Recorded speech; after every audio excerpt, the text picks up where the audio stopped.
All right, we're at episode 11 of the SumerSports show. I'm Eric Eager. I'm the VP of Research and Development at SumerSports. I'm joined by Thomas Dimitrov, the CEO of SumerSports, and this is our first Monday podcast in the history of this series here. I'm really excited because we've dived into a few topics. We even had a guest last week.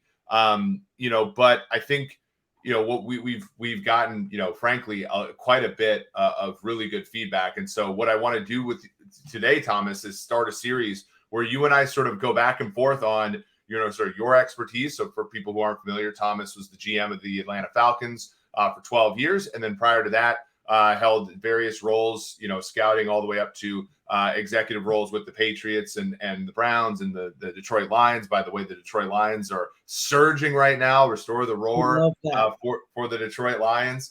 Obviously I had, as a director of analytics and all those things with Pro Football Focus, and obviously approach things a little bit differently than Thomas does. So what we want to do here for these Monday episodes is go over the process of evaluating players, both from Thomas's perspective and from my perspective as an analytics person. So I think this is exciting, Thomas.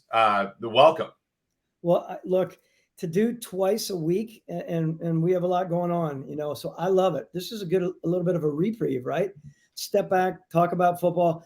I have always really wanted to be in this situation, Eric, where we could talk about sort of juxtaposition our backgrounds and our careers and come together. You and I, this goes back to when you and I talked about, turning the world upside down a couple of years ago. I was still with the Falcons and I was talking to you about everything under the sun, how we could pull all of that unbelievable technology, information, intelligence, and experience and make it special. So maybe this is an opportunity to start digging into that area. Yeah, absolutely. And I think it's so enriching for somebody like me who is an outsider for sure. Like my background, I played football all through college. I was a tight end for a few years and so forth. But after that was done, I went to graduate school. I was a math professor forever. I've never scouted in my life. I did some grading for PFF, but not much. I will say that. And, so I'm completely, but I want to get your insight on how you go through this. And of course, like I've done player evals. I built the whole player projection system that folks that buy PFF IQ get. So I have a little bit of background in sort of trying to understand how to project from one place to the other. So I want to take a step back and say, okay, we're going to do one position every week. This I want to start with, and maybe I'm wrong. So this might be the first disagreement we have. But I want to start with what might be the easiest position to project, which is defensive end, like edge, basically. So you're talking about 4-3 defensive ends, 3-4 outside linebackers. Kind of, that distinction used to be bigger, but now it's kind of, all the defenses kind of are in, nickel. And so you're basically a pass rusher when you play this position. So do you agree that edge is the easiest position? Let's start with that. Well, it's funny. It may be like just really honing in on the player and watching the player. It may be fairly basic, but I think in the middle of all this, you could look up the misses on pass rushers is unbelievably high. Everyone goes on and on about the quarterbacks. Check it out over the last 10 to 15 years. Where the misses are on these DPRs, a lot of times we used to call them designated pass rushers. That's just the guy who can get around the corner, of course. Here's a really interesting thing before we start, because yes, I agree, purely watching, but why we're missing, and I was a part of two legitimate misses in Atlanta. One was Vic Beasley, and we can talk about that. Vic Beasley won the sack totals in the year we went to the Super Bowl, and then he plummeted. It's another story. And then Tack McKinley, both really, really good athletes, ability to get up and around the corner, ability to explode, et cetera, but they both fizzled, which has to do with something else involved in the evaluation of a D end and a pass rusher.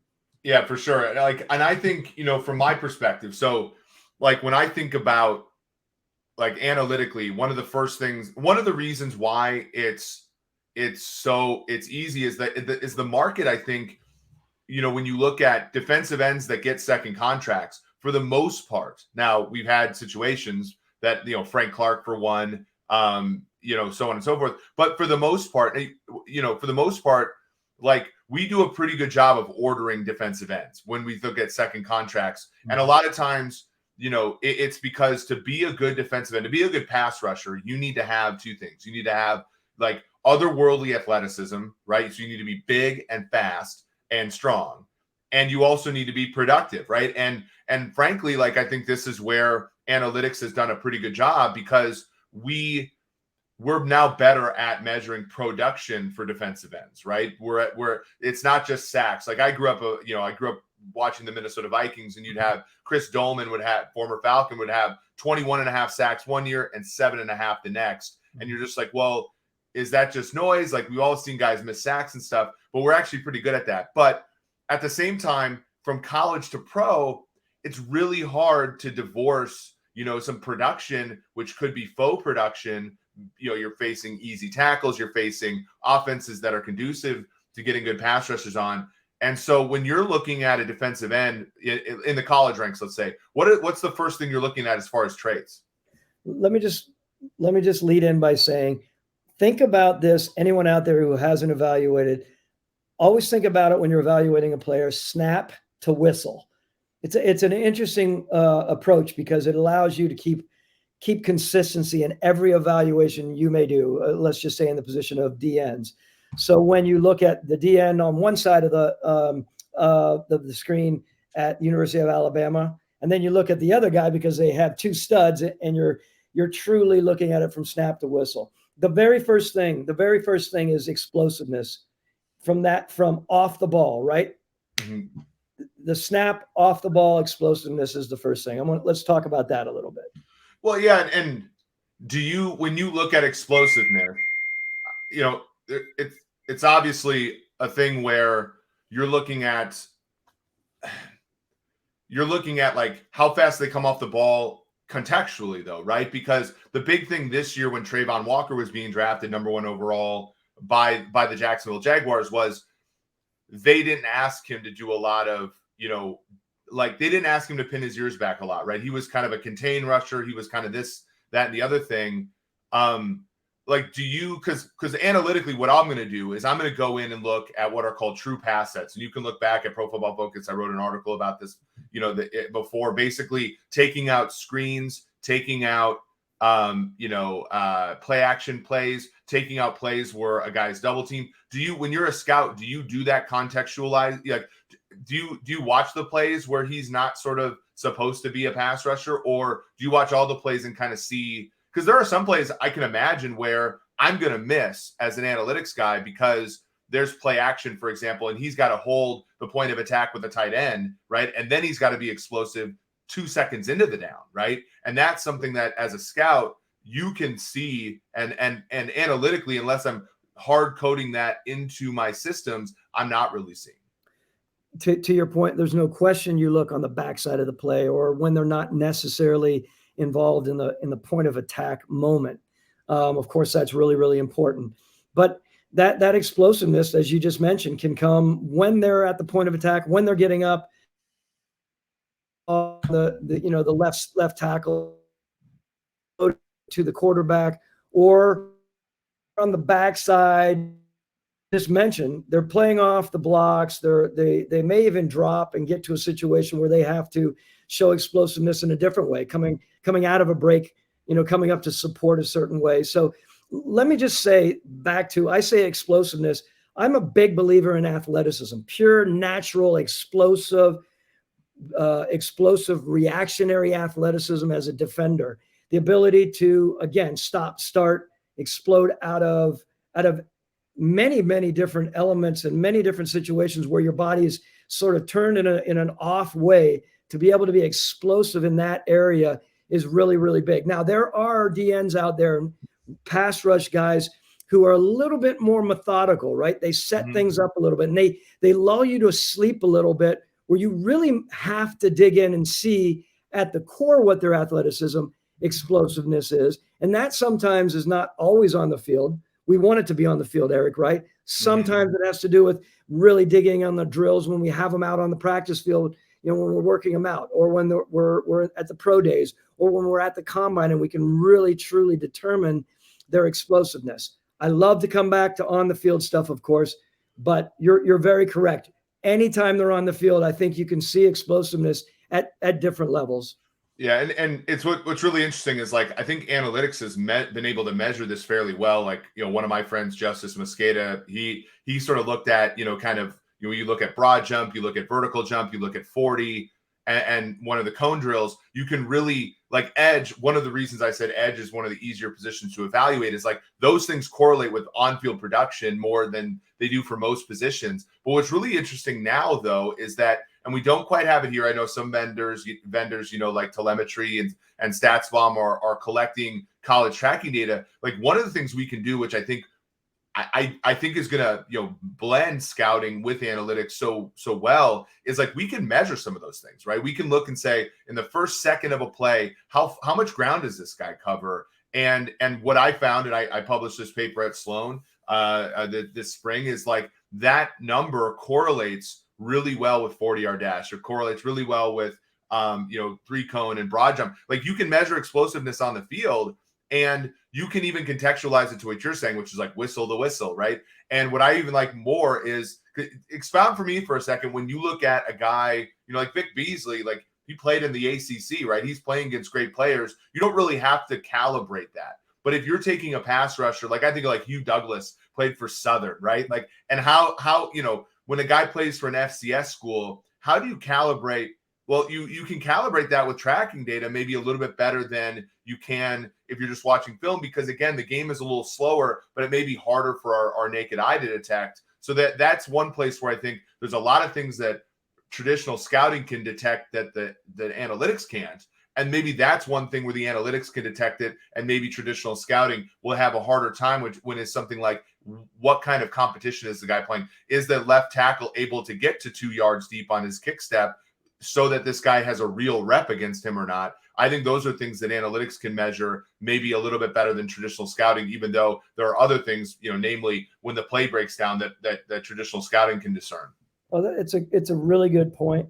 And I think you're right. I think this is a situation on the projection side that can be really beneficial as we're honing in on the data that, that maybe a company like SumerSports, not maybe, like a company like SumerSports can provide, right? It provides the augmentation to the very good talent evaluator, right? So projection, just so everyone knows, projection has always been a really, really important part of an evaluator's prowess. If you're a guy that has an eye on athleticism and movement and this and that at so many levels, at whatever position we're talking about, but you don't have an adeptness per, like the idea of projecting from a Division II to a big time school, or even projecting, of course, into eventually the pro game, then you're really lacking. And it's an acquired talent. It's not something you can do right out the gate as a 21-year-old evaluator. It's something that takes time. We talk all the time about the best evaluators in the league or on a particular staff. And it's not always the oldest guys, because some of those older guys just never had a grasp of it. But it oftentimes is someone that has a really good track record and experiences 10, 12, 15 plus years, who can project, use their historical projection to add that to their ability to truly evaluate the movement, the explosiveness, all the traits, all the metrics that you're evaluating.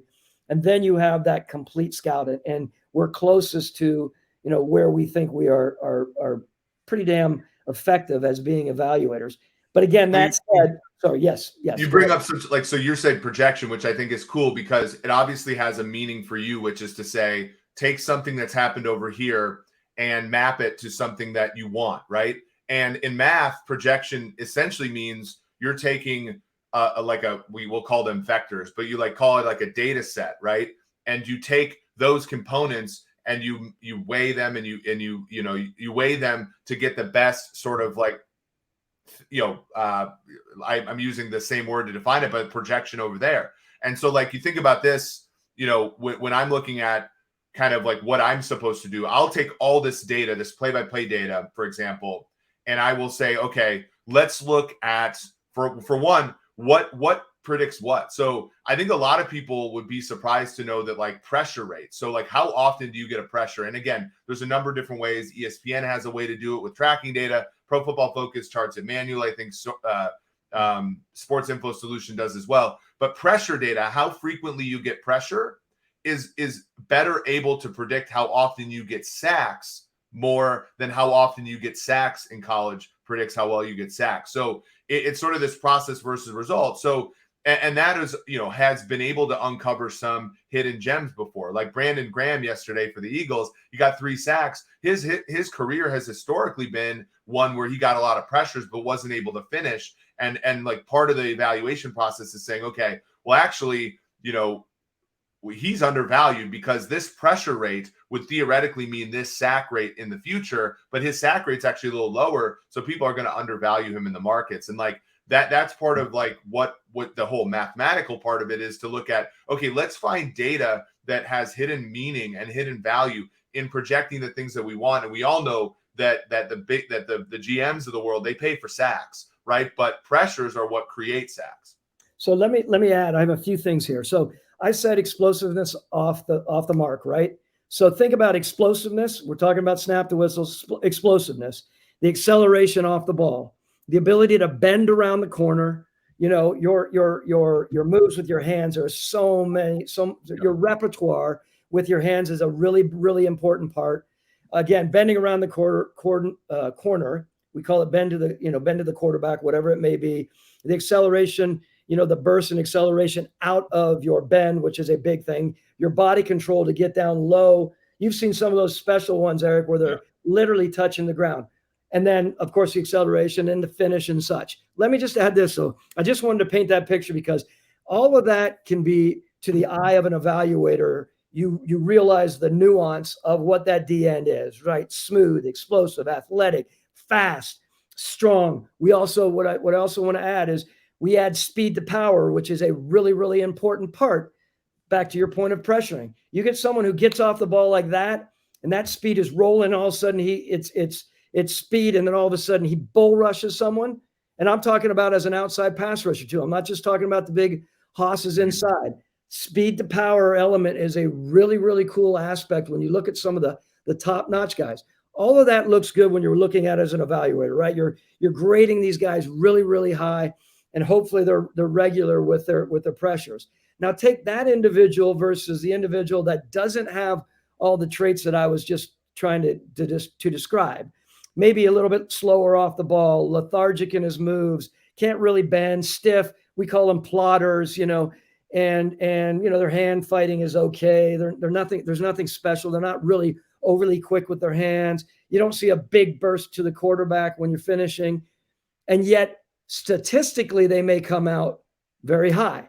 What I used to slam into our scouts, especially as they were coming up young. Do not come to me and tell me about all and everything this DN does when he's going against some of these slap asses as tackles that they may be going against. Yeah. I mean, there are tackles out there that are really good, that give you a good gauge of what a DN is. There are others out there that are missing with their hands. They're up erect guys. They have no sink in their hips. They can't work their hands. Their vision is off. They're olaying people. So when I used to go back, when guys would put together at least 10 and 15 play shots on a DN to show me like, this is a guy we really, really want.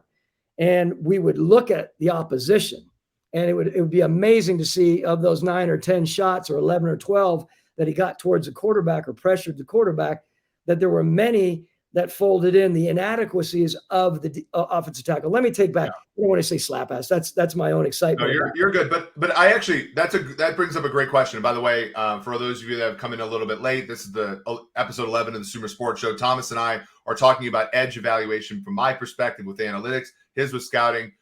We thank you all for being here. This is, I think so far been great. I want to ask you a question though, because there's 2 types of players you just outlined, right? There's the guy, and I'm a Kansas City fan. George Karlaftis feels like the second kind, right? Where he's very productive, right? And a guy like me is going to look at, hey, look at his pressure rate, look at his pressure rate, look at his pressure rate. And somebody who evaluates films can be like, well, he's a little stiff, and that's probably why he didn't get taken in the top 10 picks. He got taken in the bottom half of the first round. Yeah. And then And then there's maybe a player who kind of, I think of like, this was your first draft, Derek Hardy, right? Where he's got all the talent, right? All the ability in the world, but he isn't that productive, right? Right. Is there one that's better or are both bad, right? Because I think after about pick 12, Thomas, you're not going to get a guy who has all the traits who's also college productive. That guy's being picked in the top 10, right? Like, and so of those two types of extremes, like which one gets favored in the NFL right now? Okay, so the ones that get favored in the NFL, no question, are that pretty athlete that there's a shiny element to it, right? Where you're like, wow, the upside of this cat, if we can really work with him, get him with the right DN coach, put him in the right system, he's gonna go to levels that we can't even imagine. Versus, the other guy who's good at a lot of things, not excellent at a lot of things, right? There's a differentiation there. That more sort of a little bit overachieving. It's not really that, but a little bit more plodding, a little bit less smooth in their movement and explosive, but produce like crazy. There are a lot of those guys over the years who have done really, really good jobs, right? They may not have had 15 or 20 sacks, but they've been very productive in the 9 to 12 sacks. I mean, and for year in and year out, really, really consistent people, right? So I think you have to look at who your coach is. I'll come back to Dan Quinn.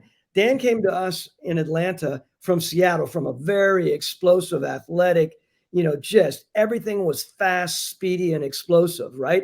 Yep. So he and I, when we were looking at individuals to be on our pass rush side and to be a really important part, a lot of that had to do with the athleticism, the explosiveness that I appreciated as well. Don't get me wrong.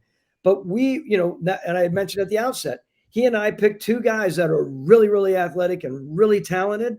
But we never got out of them what we needed in Vic Beasley and Tack McKinley. Yeah. Versus, let me just say this: you can take a guy, if you truly took those two guys, Vic Beasley and or Tack McKinley, and you put them side by side, and this is going to sound almost like heresy, but I'm not meaning it because he's really, really, really good, is TJ Watt.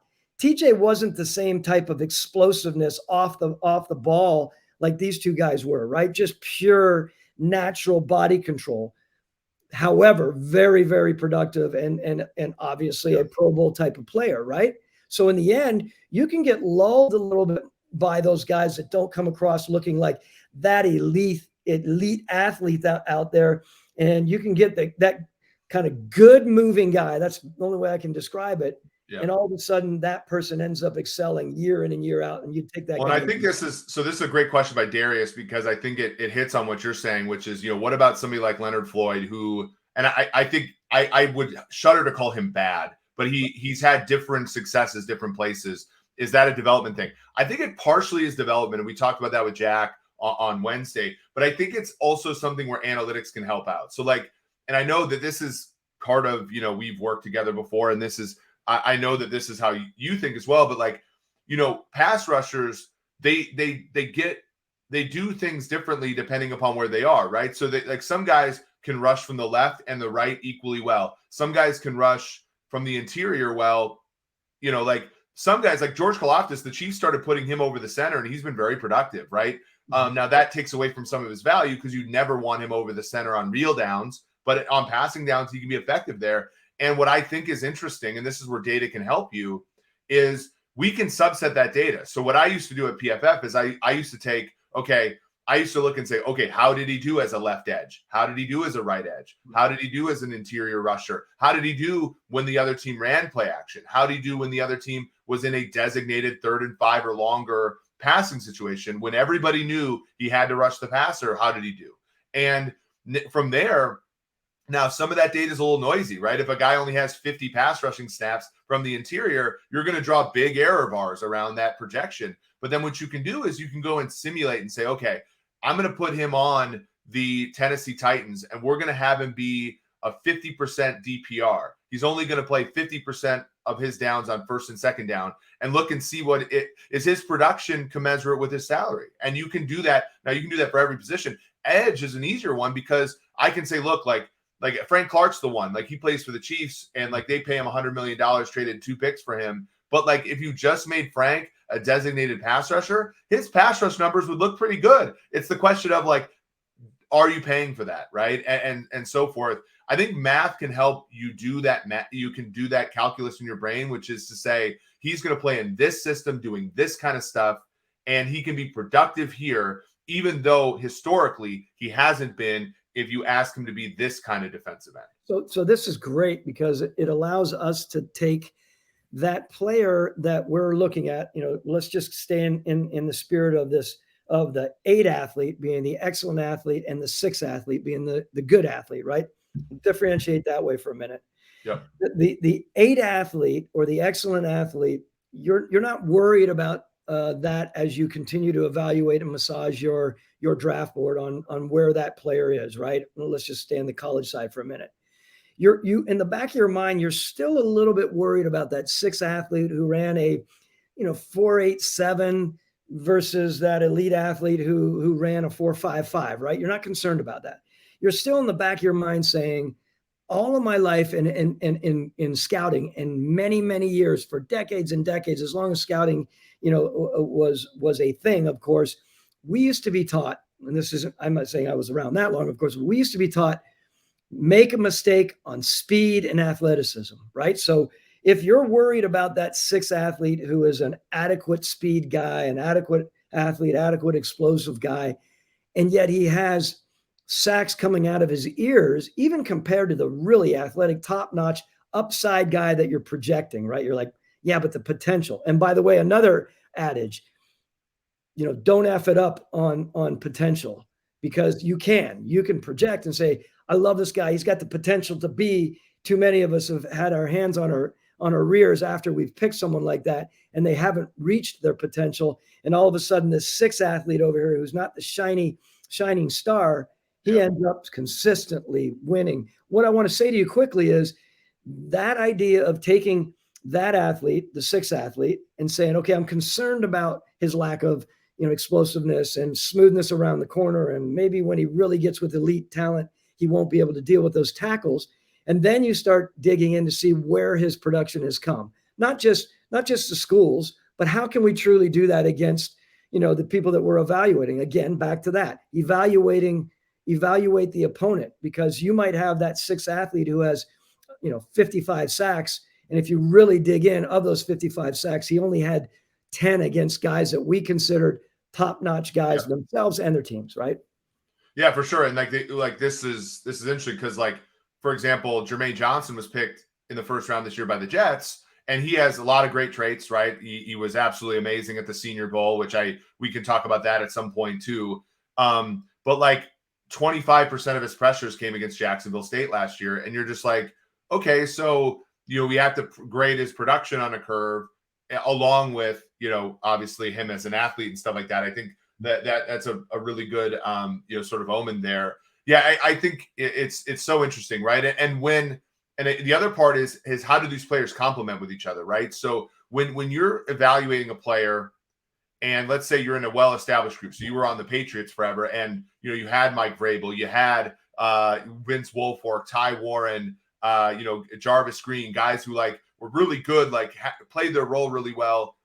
Were you able to say, okay, he might not be able to do this, but I got 3 other guys on my team who can do that, and so I'm gonna value a little bit the fact that he can do something else that will complement, because we talked about the Rams last week a little bit with how Les Snead trades all of his first round picks, but the guys that he gets in the later rounds you're not getting complete athletes there, right? I think that's the name of the story, is that when you're taking guys after rounds 1 or 2, they all have incompletions to them, right? And so it's what incompletions are you willing to deal with? And for pass rushers, I think that's the tricky thing, because if a guy is going to get taken later, he's either a great athlete who wasn't that productive or had some off-field stuff, or he's a 6 athlete, to your point, who's productive. And I guess your question in that sense is, can his productivity meld with the current players on my roster? And is turnover in the NFL so too heavy to think that way? Wow, there's a lot there. Let me first start by saying there's no question in my mind those players that how do I put this? Those players that are, you think they're going to be in the right situation to complement what you have on your team. but you're not really sure. I would say too often in this game, not too often, maybe many more times than we want to admit, some of the people don't know exactly what they have on their rosters, right? It's one of the things that most people drill into their scouting unit and their coaching side is know your people better than anyone, because it allows you not only to project who's going to come in and overtake the position, because you can in an educated fashion compare. One of the things I learned from Bill Belichick early on and Scott Pioli when we were together in New England early on is don't even come to me and talk to me about a player if you can't compare them to our safety or our DN or our pass rush guy or our D tackle.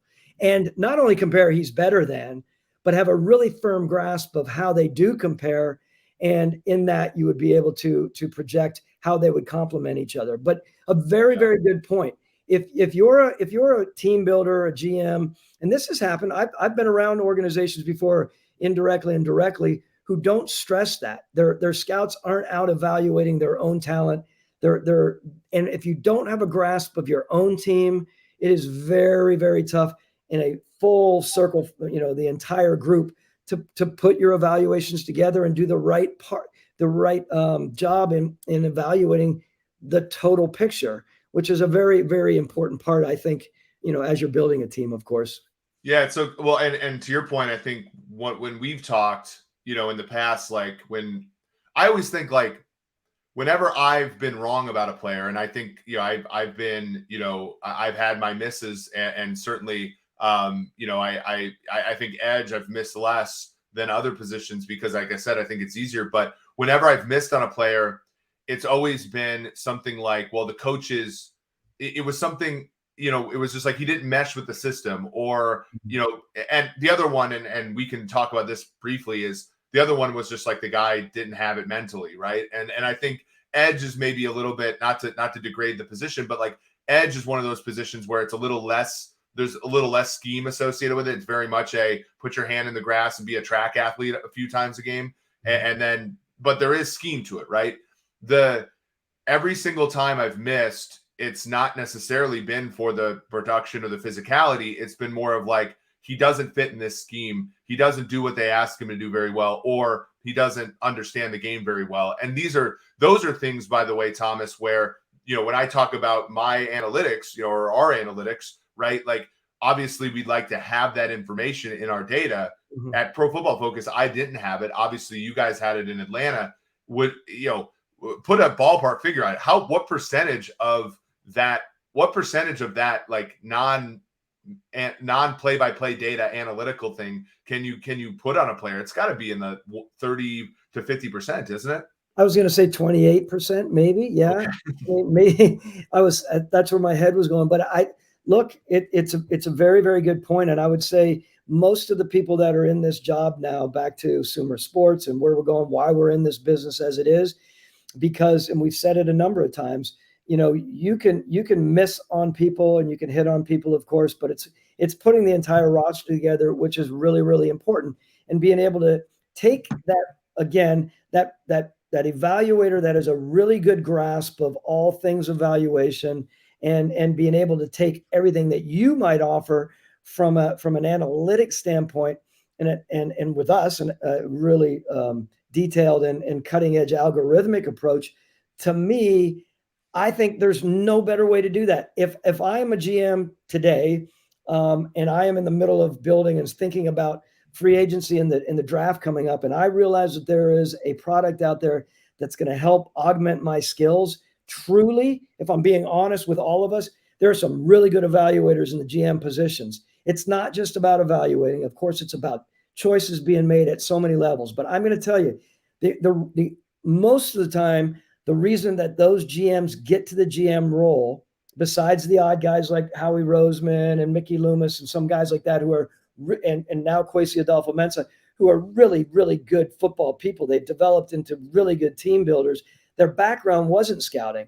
A lot of these guys can scout out their ears, but there are other things that come into play, of course, which I believe a company like SumerSports can really come into the picture and help them with so many of the decision making beyond just the pure evaluation. Yeah, and what I think is really cool is like, I talk about some stuff for pass rushers, right? And like during the course of my career, it was just play by like when I wrote, the whole hey, pressures predict sacks better than sacks do. Bill James of baseball fame was like, hey, this is really cool. And now if like you did that analysis, it would be kind of behind the times. Now you got to really take tracking data. You really have to use that to augment what you're looking at. And I feel like with scouting, it's similar, right? Like, because, back in the day, like if you being an edge defender was a different role than it is now to a certain extent. And so as mathematicians like me have to evolve, evaluators have to evolve. And I think that evolution is going to be quicker for both groups if we weigh the outcomes of both processes as a part of the evaluation process. And so I think that, and what we're trying to do here at Sumer, also what we're trying to do with this podcast, I think is a really, solid, I think, path towards that. So I know that we promised the listeners a shorter Monday pod. So we're gonna move on here. That was really fun, Thomas, by the way. I just love talking football with you because honestly, like there's so much when you're, you feel like me as a mathematician, I'm like that meme where the guy's like, he's holding the tail of the elephant. He's like, oh, that's a rope. And then he hit, and he has the leg. And he's like, oh, that's a tree trunk. And I think over hopefully the course of this show, we'll start to see the whole elephant of player evaluation. So let's talk. I know there's a game tonight, and let's be honest, people want to talk about football and the games that are going to happen. Now, we're not going to give out betting advice. We know New England's about a 2.5-point favorite. That has moved. There's been money on New England. Totals in the low 40s. Cardinals are interestingly mathematically one of the most unique schemes in all of football, but it hasn't really translated to success so far.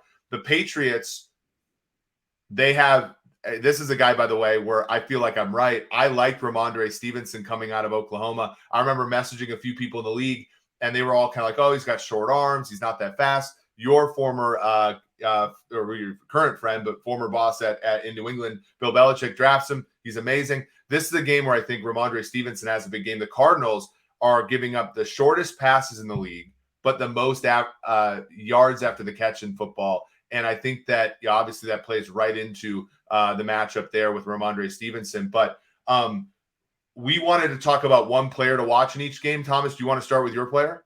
No, I think you should start with yours because you got me excited a little bit about this. Before we move on here, when you start talking about Bill Belichick, being the general manager there, the 53 in charge, he's the in charge guy, and you start talking about Steve Keim, right, who's in charge at Arizona. Very, very. I just want to add this little bit of insight because you're the one that does a really good job like matching the games, and I know you want to talk a little bit of lines and gambling, but that's not our shtick here. If I can quickly, they're both coming to the table really interesting, right? The organizations and their head dudes in charge with a lot on their plate, right? Yep. I mean, where New England is right now, and interject, please. What's the percentage chance that they could squeak into the back end of the playoffs, by the way? Yeah, you're at about 25%, right? Like I think that's what 538 had him. I'm assuming Pro Football Focus, Football Outsiders have it the same.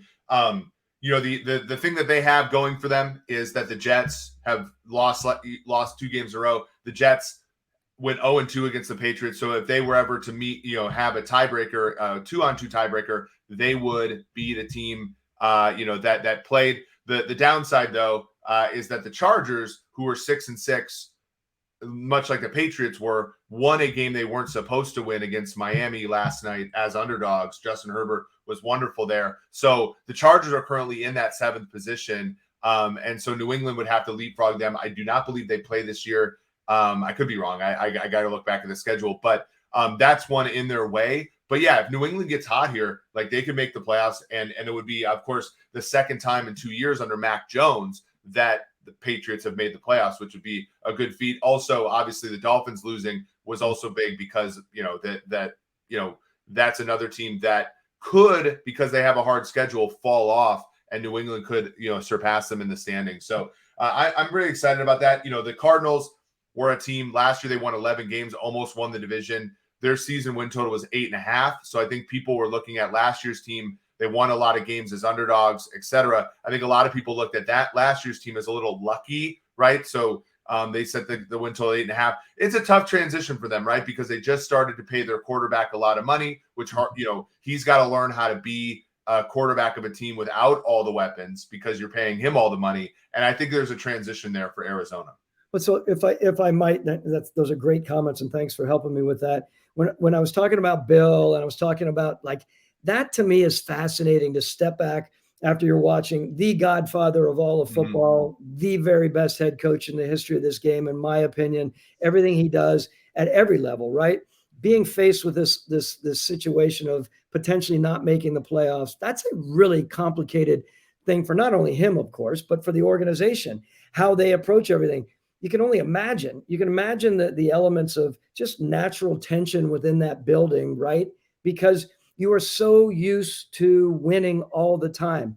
I talked to Nick Caserio a couple of years ago, right when he got to Houston, and I said, Nick, how you led as the next in line to Bill at New England is going to be very different how you lead when you're at Houston, because what we grew up with in New England with all of those wins, my God, it's unbelievable, unfathomable. That year I left in 2007-8, when we get to the Super Bowl, of course, and we lose to the Giants. That year was unbelievable. We won so much by so many points. You kind of get addicted to that. So my point is, when that organization is so used to winning all the time, every time, in so many different ways, literally and figuratively, it's complicated. Flip it over to Steve Keim right now, who I have a great deal of respect. I think Steve is one of the best evaluators. I want everyone to know that. You can throw darts at any of the GMs you want, and people are going to have their hot seat dart throwing at Steve for a number of reasons, just because he is really, really talented at that. And he's in a situation where he's got a really uneasy situation with a quarterback, right? I mean, he doesn't per se, not necessarily himself, but in the end, if there is the upheaval that's going on, at least from how we understand it, as a GM, you don't think you go to bed every night and go back to your home every night completely stressed out over that. You're damn right you do, because that is your lifeline. And I think it's fascinating when you're bringing two teams together that have so much on the line, and you all might from afar thinking, what, 4-5, and what are the two records? 4. Yeah, so the Patriots are 6-6, and the Cardinals are 4-8. 4-8. Excuse me, 4-5, 4-8.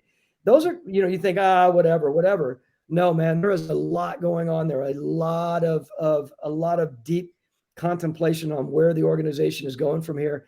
And again, hot seats are there all the time. I'm not saying for Bill. I don't know if they're ever hot for Bill, to be honest with you. But for those that are more my contemporaries in the league, there's a lot of hot seat that you have to deal with, and you hopefully pull through. I know I got off on, my guy was going to be Zach Allen, by the way. I want to talk about him a little bit, but why don't we toss it over to you after my guy? Yeah, for sure. I mean, for me, and this is interesting because we just talked about edge players, and yet because it's New England, I feel like I want to talk about a player who's kind of that hybrid guy, right? Because Bill was, he was with the Giants, right? And we all remember Lawrence Taylor. Lawrence Taylor could do everything, right? And he was probably the best defensive player in the league at the time. And, and New England kind of does that a little bit, right? It was, Adalius Thomas your last year in 2007. It was, Vrabel was kind of that way as well. But then you had Kyle Van Noy, you had guys like that. They drafted this gentleman out of Michigan named Josh Uche a couple of years ago. He was a second-round pick. What's really interesting is, again, it brings up a lot of these questions, right? He only played about 600 snaps his entire time at Michigan. About 450 of them were in his final year. He was able to get pressure on 22% of his snaps, which is a really high rate. Now, he's gotten pressure on 19% of his snaps now that he's come to New England, and again, in more of a hybrid role as well. But Uche is an interesting character, right? 6'1", 245 pounds. So when you think about coming off of the edge, and again, he's not a pure edge player. He's kind of a hybrid guy. But when you talk about coming off of the edge, he doesn't have the measurables, right? He 18 bench presses at the combine, and then he didn't test the rest of the time. And it was the COVID year, so we didn't really have a pro day on him either. So you had to almost completely go off of scouting for him because he had limited reps at Michigan, and the reps were in kind of DPR sort of situations. and you didn't have athleticism data on him. And so for me, the fact that Belichick could take a guy like this, and the question I want to ask you is, how many other organizations does he have success with? Is maybe a great question, because maybe that answers not that many, and it's just a Bill Belichick type of success story. Or was there something hidden in him? Because I know, he was still a prospect when you were still a Falcons GM. So like I just have so many questions about him, because I think he's such an interesting case study. He's an interesting case study, and Bill is magical that way. Whether you have the non-Bill fans or the non-Patriot fans, and you don't want to hear this, you didn't want to hear it about Tom Brady, of course. I get that, from anyone coming out of the Patriot paradigm, but he's special. And I've mentioned this before. He'll take the 3 or 4 things and know that this certain player may not, again, contribute the 8 things that you really want in the true, sort of Mac Daddy rusher or DN. But he knows that can just supplement his defense as well as it can, and he'll work those. It's like, honestly, it's like the when you think about the martial artists out there, Bruce Lee, right? He was unbelievable at so many levels, but he had the best roundhouse kick ever in the history of the world, period. And he kept working on that, right? He kept working on what he knew no one could really stop. Anyway, without talking about the history of martial arts, I do think that Bill has that understanding, and he has an understanding at a lot of levels, of course. But I mean, to tap into those players and get the most out of the players on the requisite needs, that is a big deal. Some people can't do it. They go in. Some coaches are all over the place, whimsical. They look at a player and they're thinking, okay, if they're not everything, then they're nothing.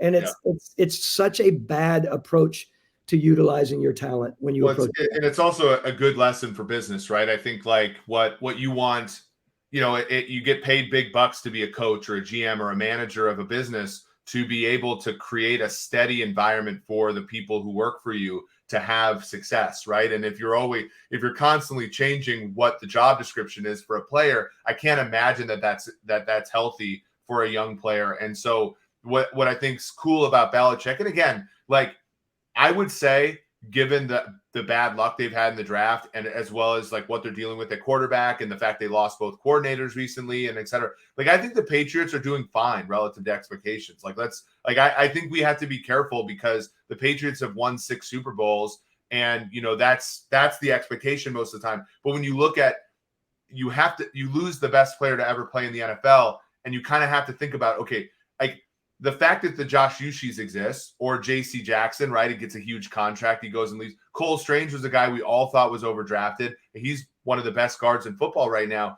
Like, I think when you look and say, okay, Bill is providing a constant job description for these players, and they're thriving, many of them, that's a good thing. And that's something where, again, I put in the tag of this podcast, leadership and business. Like, there's also an aspect of leadership and business here where it goes beyond football, where if you give people, consistent environments in which to work, that's really where you generate creativity and also, productivity. So I just think that that's a good feather in the cap of Belichick here.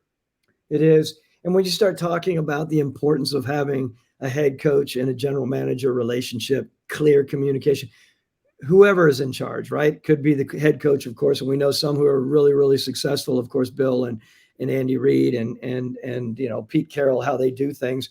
The interesting thing right now, and we've talked about this a little bit, that group is fallen by the wayside, meaning not them themselves, but there's not a next wave of all of those like full on power broker head coaches right now, right? They're in between in the time they've put in. There are some great coaches, don't get me wrong, out there. They may not be ready, or nor may they want to approach it like that generation of coach did. This is a really fascinating topic that we can talk about another time, and I would love to, because when you're a general manager or an ownership looking to bring in your next head coach, we're right around the corner to doing some of that. So maybe we save it for another episode.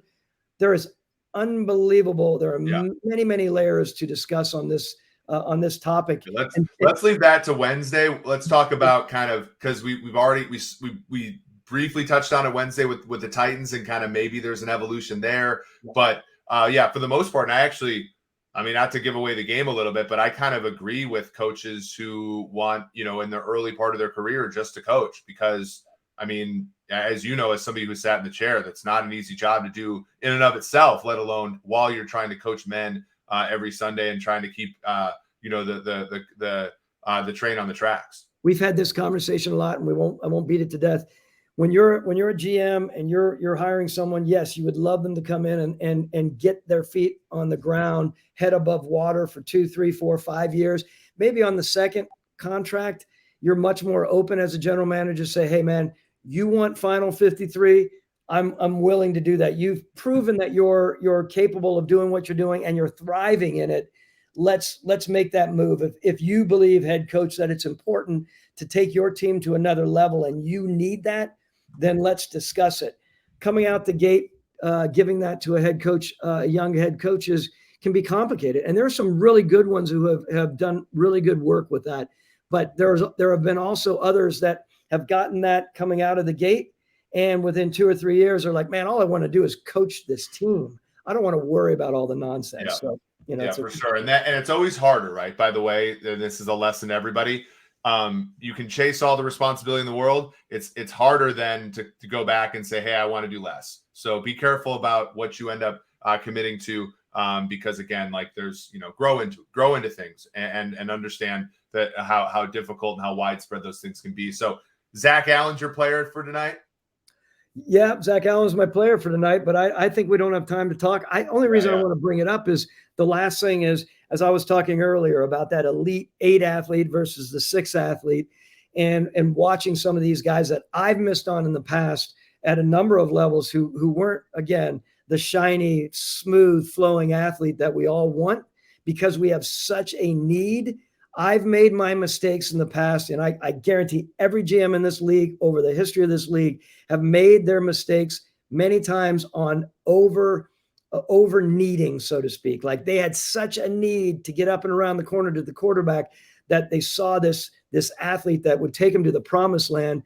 And again, too many times it doesn't happen. We pass up this really good, consistent player that can be there for many contracts and not just one, of course. Yeah, and that's obviously a cautionary tale. I will give you, though, back up a little bit. You did get Grady Jarrett in the 5th round, who is still a very good football player. So, that there's been, I think, we all remember our misses, but our hits, it's sometimes good to go back to. So, by the way, this has been episode 11 of the SumerSports Show. Everybody that followed along with us live, thank you very much. Thank you for the great questions. We'll continue to do this. We're planning again on Monday and Wednesday now. Wednesday is going to be sort of more of what it's been in the past. Monday is going to be what we did today, which is, deep dive on a position from a scouting and an analytics perspective. So we really do appreciate you guys. Come listen to us on all your podcast platforms. So for Thomas Dimitroff, this has been Eric Eager. This has been episode 11 of the SumerSports Show.